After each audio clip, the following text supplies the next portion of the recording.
It's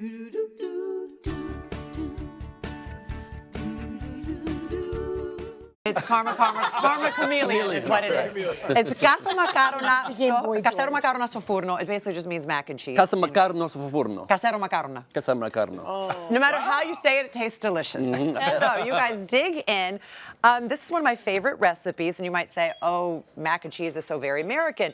But actually, if you just change a few of the cheeses in it and add some Mediterranean flair to it, it is very Greek. And it's one of the recipes that is in my new, my paperback release of my cookbook, which is coming out in January with 15 brand new recipes. Oh, wow, that's and new pictures and stuff. And this is definitely kid approved. Alexandra helps me make it in the kitchen all the time. Do you like it? It's good. That is awesome. So you just have to change it up a bit. Oh, look at that. There she is, helping me make it. Adorable. So it's really easy. A few tips here. So you're gonna make your spiral pasta, whatever kind of pasta you want to use. You can use elbow pasta. Cavatappi is what we used here. You want to boil the pasta with some olive oil 2 minutes less than what the package says. You want it al dente because remember, you're putting it in the oven and you're baking it again. And you don't want it to get too mushy. Because nobody likes mushy mac and cheese. Al dente means undercooked, apparently? Yes, that's like in Italian though, not Greek. Ah. How do you say it in Greek? Cosconorno. Yeah, no, not at all. So then you set that aside for a moment. Then you're going to make a roux. You're basically going to make a bechamel. So in one pot, you're going to saute some onion until they're translucent. In another pot, you're going to warm some milk. Then you're going to add some flour. You should learn this so you can impress your girl. You're going to add some flour into Trying to impress her is a new idea, but I'm going to think about that. Into the onions and the sauteed butter. Then you're going to add the milk and you're going to mix it around a little bit. You want to just get it until it's kind of thick like this, and you want it to get a little brown, but not too brown. You want it to start smelling nutty. Then you're going to temper the egg. This is where you're making the bechamel. You want to help me? Is it called a Zoe Deschanel? It's called a Zoe Deschanel. Do you want to learn how to temper an egg? Yes. Okay, here you go. More than anything in this world. Here you go. You're going to hold this egg. Yep. You're going to add some of this in there. Yep. Okay, you start adding that, and I'm going to whip it because you don't want You your gave me egg. the easy part because you don't trust me. I get it. Do it so smart. Mark knows. So the egg because doesn't cook, you don't want your right? egg to cook. You don't want it to curdle. It becomes scrambled eggs. Exactly, and then there goes your bechamel. Now you're going to take this, now that we've done that, you're going to add it back to the mixture here, slowly, and I'm going to beat.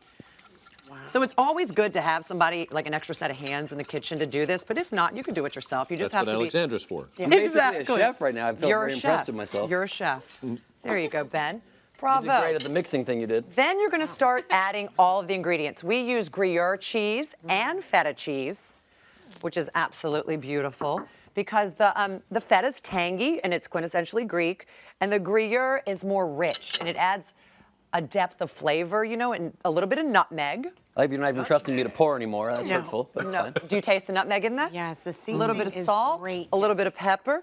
You know what? Thank you. A little extra salt. Well, I'm sorry, I'm doing Mark Stein And by style. the way, yeah. it's okay for you to do that because you really do want your roux and your bechamel to be very salty, and I'll tell you why, because it's going to have to salt all of that pasta. That pasta has no salt on it. So you want it to be a little salty. Yeah. I knew why, but I'm glad you filled them in. Would you like to bring me some of that spinach? You Yep. add some spinach, some frozen spinach that you've thawed and you have strained to get rid of all the water because you don't want it to runny. Go ahead. All You of can it? just dump it in. Dump the whole thing in. Boom. There you go. Well, thank you. Oh, wow. Good Just a job. little. That's well done, Ben. Thank Not you. so much. Then you also add a little bit of tomatoes. The word is sun-dried I was gonna say sun-dried tomatoes. Thank you. Yep. Sun-dried. Thank you very much. Sun-dried tomatoes, but you want to chop them very finely because you don't want to. Do it, Ben. Unless you Yeah, live no, in just- Alaska where there's like not a lot of sun, then just regular tomatoes. There you go. There you go. Right.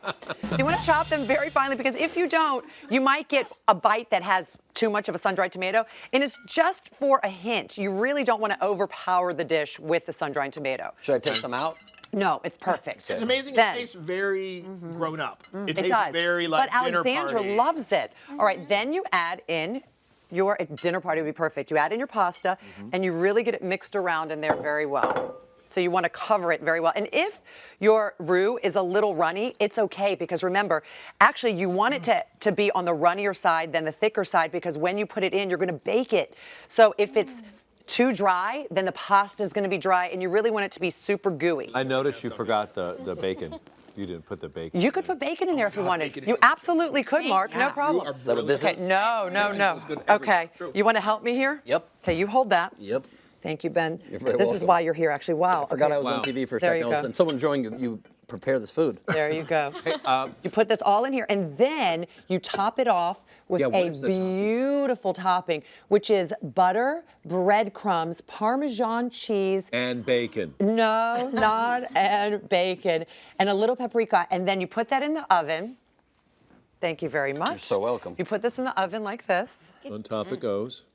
because you want it to be really nice and crunchy. 350 I was at. going to suggest 340, 345. But That's fine. 350 at 35 to 40 minutes, Right. by the way. Right. And then And then when it comes out, it looks, you want to spread that around a little bit, Yep. but that's fine. Oh, I want to do Ben that. would Sure. There you go. done that. Spread it around. There you go. I hope you Ben washed would your have done hands that. today. Nope. That's Nobody lovely, told me Ben. that was a requirement.